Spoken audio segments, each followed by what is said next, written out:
అందరికీ నమస్కారం. Hello all. ఈరోజు మనం మన గార్డెన్‌లో దొండగడ్డలని అంటే దొండకాయ మొక్కలని నాటుకుందాం రండి. ఇవి దొండ మొలకలండి. ఇవి మనకి గడ్డల్లాగా ఉంటాయి. వాటిని మనము భూమిలో పాతుకుంటే అవి మొలక ఉంది గదా! అక్కడి నుండి చిగుర్లొచ్చి మనకి పైకి తీగలాగా వస్తుంది.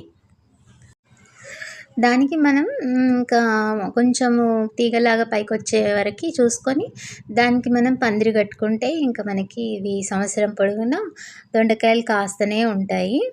అయితే ఇవి మనకి బయట ఇక్కడ నర్సరీలో అమ్మరండి దొండ మొలకలని కానీ, ఇవి ఎలాగైనా సంపాదించుకోవాల్సిందే.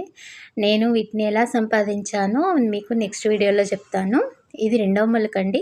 దీన్ని గూడా సేమ్ అలాగే ఆ గడ్డని మట్టిలో పెట్టేసి ఆ తీగని పైకి ఇట్లా పెడితే ఈ విధంగా